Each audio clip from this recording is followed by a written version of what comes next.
Welcome back to moments where I lived. അപ്പോൾ നമ്മുടെ book provoking thoughts എന്ന് പറഞ്ഞ ഒരു സീരീസിൽ അടുത്തൊരു വീഡിയോ ആയിട്ടാണ് ഞാൻ വന്നിരിക്കുന്നത്. അപ്പോൾ നമ്മൾ സ്ഥിരം പറയുന്ന രവീന്ദർ സിംഗിൻ്റെ യുവർ ഡ്രീംസ് ആർ മൈൻ എന്ന ബുക്കിൽ അടുത്തൊരു തോട്ടാണ്. Being brave doesn't mean the lack of fear, it means overcoming your fears. So ഇതിൽ നിന്നുള്ള ഒരു അർത്ഥം എനിക്ക് മനസ്സിലായത്, ഒരു ധൈര്യശാലി ആയിരിക്കുക എന്ന് പറയുന്നത് കൊണ്ട് അയാൾക്ക് പേടിയില്ല, പേടി കുറവാണ് എന്നൊന്നും അർത്ഥമില്ല. നമ്മുടെ പേടിനെ നമ്മൾ മറികടക്കുന്ന ആ ഒരു സംഭവമാണ്, അവസ്ഥയാണ് നമ്മൾ ശരിക്കും. അപ്പോഴാണ് നമ്മൾ യഥാർത്ഥത്തിൽ ധൈര്യശാലി ആവുന്നത് എന്നാണ്. പേടി ഉണ്ടാകുമ്പോൾ രണ്ട് തരത്തിലുള്ള ആളുകളാണ് ഉണ്ടാകുന്നത്. അതായത് ഒന്ന് അതിനെ ഓവർകം ചെയ്യാൻ കെൽപ്പുള്ളവരും അതില്ലാത്തവരും. അപ്പോൾ ഈ കെൽപ്പുള്ളവരെന്ന് പറഞ്ഞാൽ അവരെപ്പോഴും ഈ കംഫർട്ട് സോൺ ബ്രേക്ക് ചെയ്യുക, ഐ വണ്ട് പ്രോബ്ലംസ് എന്ന് പറയുന്ന ആ ഒരു കാറ്റഗറിയിലുള്ളവരാണ് സത്യം പറഞ്ഞു കഴിഞ്ഞാൽ. എന്നെ പേഴ്സണലി പറയുകയാണെങ്കിൽ ഞാൻ ഈ പറയുന്ന ആദ്യത്തെ കാറ്റഗറിയിലുള്ളതാണ്.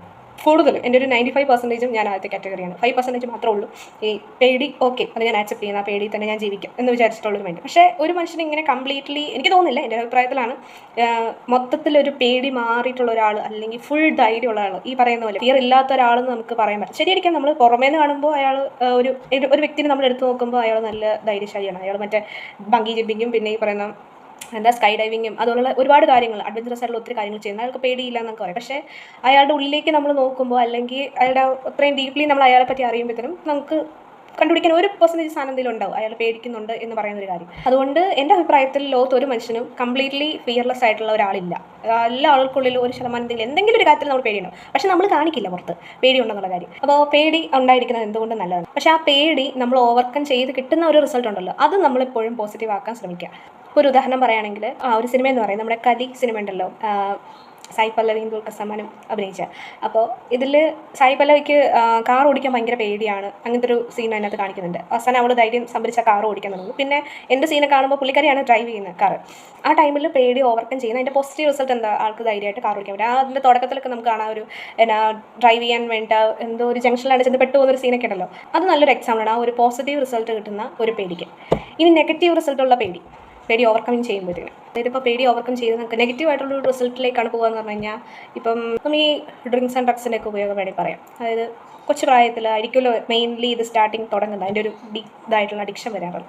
അപ്പോൾ നമ്മളത് കഴിക്കുമ്പോൾ ഇപ്പോൾ നമുക്ക് താല്പര്യമില്ല എന്ന് പറഞ്ഞ സാഹചര്യം നമ്മൾ നോ പറഞ്ഞ് നിൽക്കുന്നതാണ്. അപ്പോൾ അവർ നമ്മളുടെ അടുത്ത് ഇങ്ങനെ പറയുക, എന്തെങ്കിലും നമ്മളെ ഡിഗ്രേഡ് ചെയ്യുന്ന പോലെ പറയുമോ, നീ ഇത്രയും ധൈര്യമുള്ളൂ നിനക്ക്, അല്ലെങ്കിൽ നീ ഇങ്ങനെ പേടിച്ചാൽ ഇങ്ങനെ, ഇതിലൊന്നും അത്ര കാര്യമൊന്നുമില്ല എന്ന് പറഞ്ഞാൽ നമുക്ക് ഒരു നെഗറ്റീവ് മോട്ടിവേഷൻ ശരിക്കും തന്നിട്ട് നമ്മളെ കൊണ്ട് അത് കഴിപ്പിക്കുന്നു. അപ്പോൾ നമ്മൾ ശരിക്കും അത് കഴിക്കാൻ റീസൺ എന്താ, നമ്മുടെ ഉള്ളിലെ പേടി തന്നെയാണ്. ഞാനത് കഴിച്ചില്ലെങ്കിൽ ഇവർ വിചാരിക്കും എനിക്ക് പേടിയാണ്, അല്ലെങ്കിൽ ഞാൻ ഭയങ്കര ഒരു ഉൾവലിഞ്ഞാളാണെന്നൊക്കെ കരുതി എൻ്റെ സെൽഫ് ഇത് ഡിഗ്രേഡ് ചെയ്യപ്പെടും, അതുകൊണ്ട് ഞാനിത് കഴിച്ചേ പറ്റുള്ളൂ എന്നുള്ള ഒരു പേടി വന്നിട്ടാണ്. സത്യം പറഞ്ഞാൽ അതൊരു പേടി തന്നെയാണ്. നമ്മളപ്പോൾ ആ പേടിനെ ഓവർകം ചെയ്യേണ്ടത് അവർ പറഞ്ഞ് അനുസരിച്ചോ അല്ലെങ്കിൽ ആ ഡ്രിങ്ക്സ് കഴിച്ചിട്ടോ അല്ല, പകരം നമ്മൾ അവരെ പറഞ്ഞ് മനസ്സിലാക്കുക, ഈ ഡ്രിങ്ക്സ് കഴിക്കാത്തത് എനിക്ക് പേടി കൊണ്ടൊന്നുമല്ല, എനിക്ക് താല്പര്യമില്ലാത്തതുകൊണ്ടാണ്. പിന്നെ ഇത് കഴിച്ചാലേ എൻ്റെ ധൈര്യം തെളിയിക്കാവുന്നതാണെങ്കിൽ അങ്ങനെ ഒരു തെളിയിക്കൽ എനിക്ക് നടത്തണമെന്നും ആഗ്രഹമില്ല എന്നങ്ങൾ പറയും. നമ്മുടെ പേടിയെ പറ്റി നമ്മൾ മറ്റൊരാളുടെ അടുത്ത് തുറന്നു പറയുന്നത് ഒരിക്കലും ഒരു മോശമായിട്ടുള്ള കാര്യമല്ല. പക്ഷെ അതൊരു ദോഷകരമാവുന്ന സാധ്യതയിലേക്ക് വരും. കാരണം നമുക്കെതിരെ അത് പ്രയോഗിക്കാൻ ഒരുപക്ഷെ നമ്മൾ ഈ തുറന്നു പറച്ചിൽ നടത്തുന്ന ആൾക്ക് അതിനൊരു മനസ്സുണ്ടായി കഴിഞ്ഞാൽ പിന്നെ തീർന്നല്ലോ, അവർ ആ പേടിയെ മുതലെടുക്കും, അത്രേ ഉള്ളൂ. അതുകൊണ്ട് ജീവിതത്തിൽ എന്തെങ്കിലുമൊക്കെ കാര്യത്തിൽ പേടിച്ച് പിന്മാറി നിൽക്കുന്നവർ കഴിയുന്നതും ആ ഒരു പേടിയുടെ ഓവർകമ്മിങ് റിസൾട്ട് ഒരു പോസിറ്റീവ് ആണെങ്കിൽ ഡെഫിനറ്റ്ലി നിങ്ങളത് ഓവർകം ചെയ്യണമെന്നാണ് ഞാൻ പറയുന്നത്. നമ്മളത് പേടിച്ച് നിൽക്കും തോറും നമ്മുടെ തന്നെ ആ ഒരു പേഴ്സണൽ ഗ്രോത്ത് ഡിഗ്രേഡ് ആയിക്കൊണ്ടിരിക്കുകയാണ്. ഈ പേടി മാറുന്നതും പലരിലും പല വ്യത്യസ്ത രീതിയിലായിരിക്കാം. ചിലർക്ക് സെക്കൻഡുകൾക്കുള്ളിൽ തന്നെ പേടി മാറിയെന്നിരിക്കാം, ചിലർക്കൊക്കെ ഒരുപാട് സമയം വേണമായിരിക്കാം അതൊന്ന് അഡ്ജസ്റ്റായി എല്ലാം ഒന്ന് സെറ്റായി വരാൻ മൈൻഡുമായിട്ട്. ഇൻ കേസ് നിങ്ങളൊരു പേടിനെ ഓവർകം ചെയ്യുന്ന ഒരു പ്രോസസ്സിങ്ങിലാണെങ്കിൽ ധൈര്യമായിട്ട് മുന്നോട്ട് പോവുക, പിന്നോട്ട് നോക്കുകയേ ചെയ്യരുത്. ഈ പേടി ഓവർകം ചെയ്യുമ്പോഴത്തേനും നമ്മൾ ഒരു ചില ഗെയിംസ് ഒക്കെ പോലെയാണ്, നമ്മൾ ഒരു ലെവൽ കഴിയുന്ന ഉടനെ അടുത്ത ലെവലിലേക്ക് എൻട്രി ചെയ്യാണ്. കുറച്ചും കൂടെ നമ്മുടെ ധൈര്യം വേണ്ടത്, അല്ലെങ്കിൽ നമ്മൾ ഫൈറ്റിംഗ് കുറച്ചും കൂടെ കൂടുതലാക്കേണ്ടതായിട്ടുള്ള ഒരു ലെവലിലേക്ക്. സോ അതങ്ങ് കയറി മുകളിലോട്ട് നമ്മൾ ഓട്ടോമാറ്റിക്കലി കയറി പൊക്കോളും.